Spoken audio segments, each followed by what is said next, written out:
Good morning, and welcome to part 3 of our study of the book of Philemon. Before we start any further, I'd like to read to you from verses 8 to 16 in this epistle. Verse 8 starts as, "Therefore, though I might be very bold in Christ to command you what is fitting, yet for love's sake I rather appeal to you, being such an age as Paul the aged, and now also a prisoner of Jesus Christ. I appeal to you for my son Onesimus, whom I have begotten while in my chains, who once was unprofitable to you, but now is profitable to you and to me.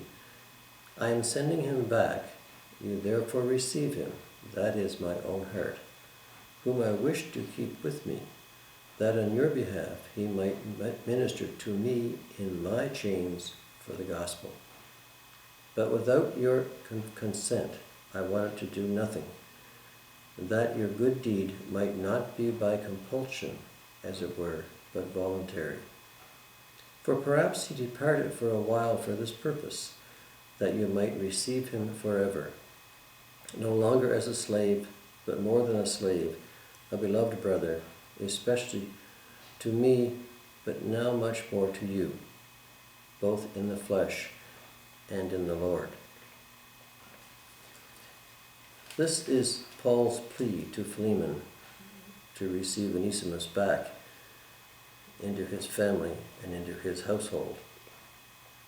Now, before you really get into this, it's important to understand some background. This is our first introduction to Onesimus, who was either a slave or a servant to Philemon. Now, a servant is someone who is employed by someone and therefore is not under the same bounds as a slave. Now, whether Philemon was a servant or a slave, we don't really know, but most people feel he was a slave. And a slave was one of the three kinds. Many people became slaves when they were taken back as prisoners from foreign wars, and therefore they were in the employer's household practically for life. Others were slaves because they owed a debt to the employer. They either had some kind of indebtitude to them, and they were slaves to work off this debt, after which they could become free.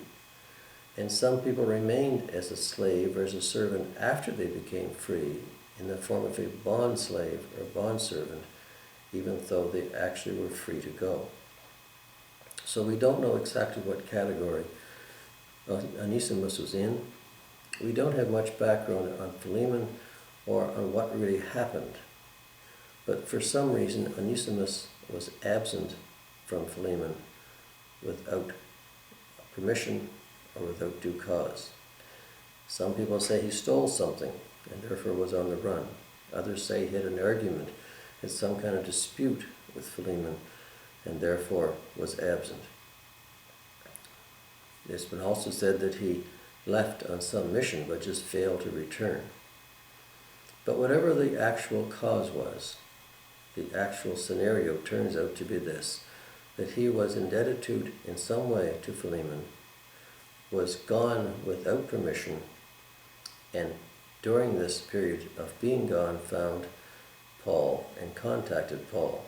Now, Paul and Philemon knew each other beforehand, and it's possible that Onesimus also knew Paul and set out in a search for Paul once he left the household of Philemon. But we don't really know that for sure either. But in any case, he and Paul came together. Now, Philemon had become Christian under Paul prior to this. Onesimus was not. But during his time with Paul, Paul converted him to Christianity. And it's on the basis of this that Paul is now appealing to Philemon to take Onesimus back into Philemon's household. Now, Paul, being an apostle, had some authority. He could order other ministers or even other Christians to do certain things under his apostolic authority. But he did not want to do this. And this is where he says, "Therefore I might be bold to Christ to command you what is fitting." He could order Philemon to take him back, but he did not want to do this. He wanted to do it under the form of love. He said, but what is fitting is for love's sake I appeal to you, on the sake of one's love in Christianity and brotherhood, to take Onesimus back, not as an order, but as a form of brotherhood and into love. But he was doing this as an appeal, and he was using his situation to his advantage in this appeal, because he now says, such a one as Paul the aged one. I mean, Paul was an elderly at this stage, not really that old, but he had been through an awful lot. He had been through the shipwrecks, through the beatings, through the imprisonments, through all of his career, all of his life in ministering the gospel.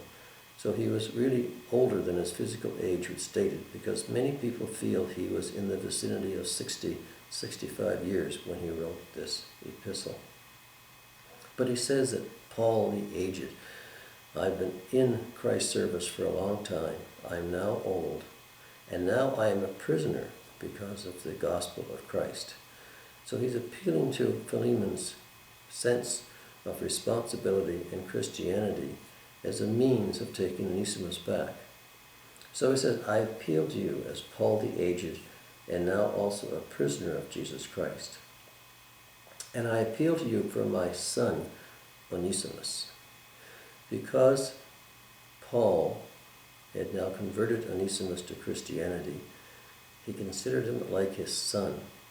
And this is often shown in other epistles that Paul wrote, in 1 Corinthians 4:17, in Titus 1:4. He calls people his son, because he now feels that under the fact that he has caused their conversion, he has caused them to be converted to Christianity, he now treats them as his son. And this is why he was saying, he is to my son, Onesimus, who he has begotten while in prison, because he converted Onesimus while he was in prison as a prisoner of Jesus Christ and of Rome. And it says, Onesimus once was unprofitable because he had stolen, or he had ran away from Philemon. He was no longer useful to Philemon in his present state. But now that he was converted, now that he was a Christian, Paul felt that he could be profitable both to Paul and to Onesimus, and to Philemon, when he said he is now profitable to both you and to me. And it's interesting that the word Onesimus actually means profitable.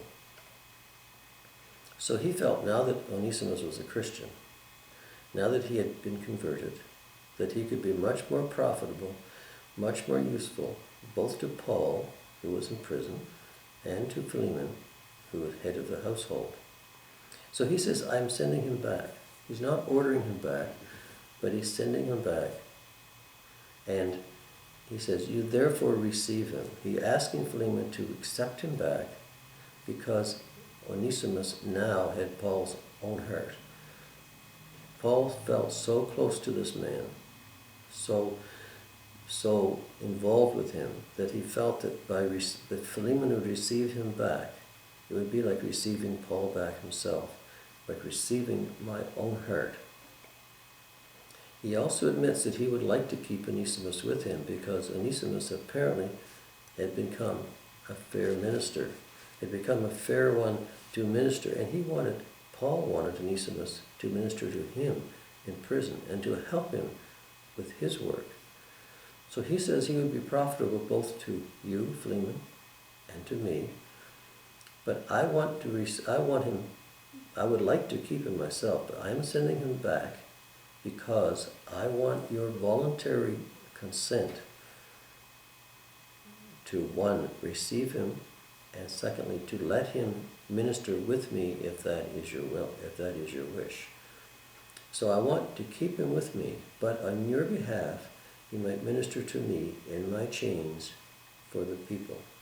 So if Onesimus stayed with Paul and ministered, it would be as if Philemon were ministering himself to Paul and to the other people. Onesimus would be doing it on behalf of Philemon, because he still was indebted in some way to Philemon.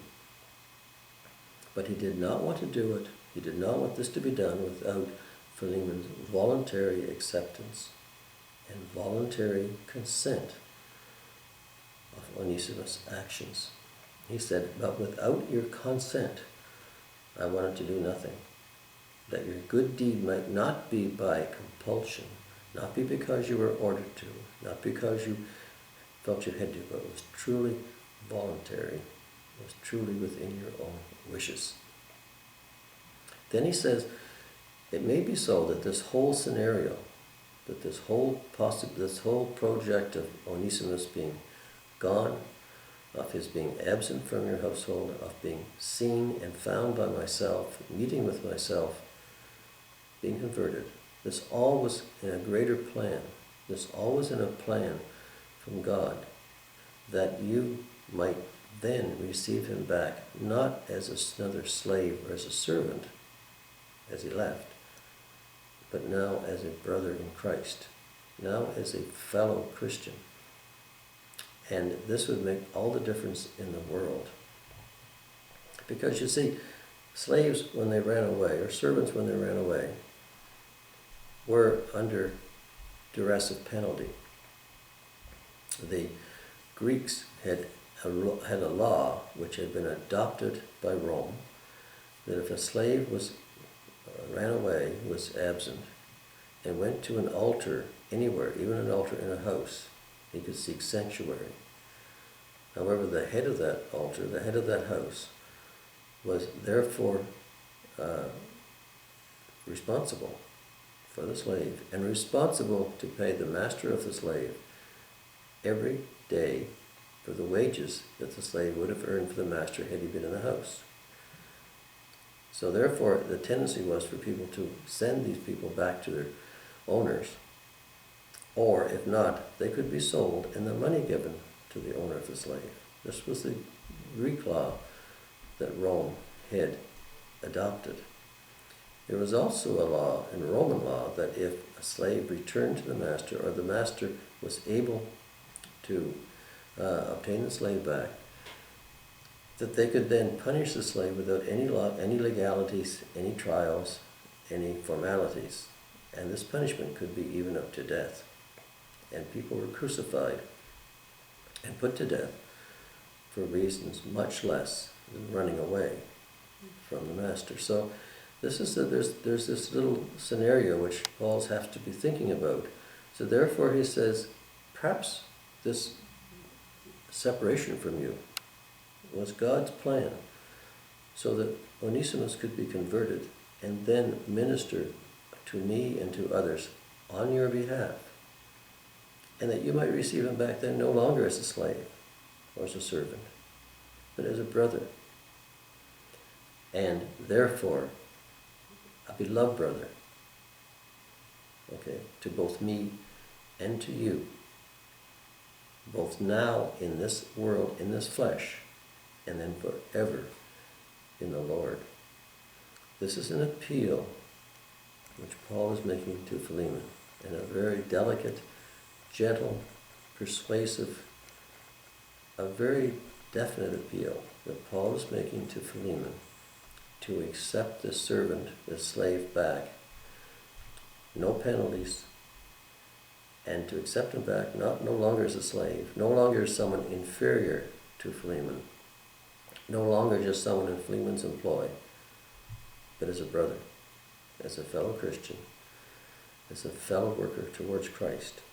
And Paul's actually asking that maybe Onesimus could stay with him and could minister to him, could minister to others around Paul, as if Philemon were actually doing the ministering.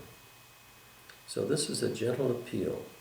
It's one of the nicest, gentlest, most complete appeals probably in literature of someone making an effort to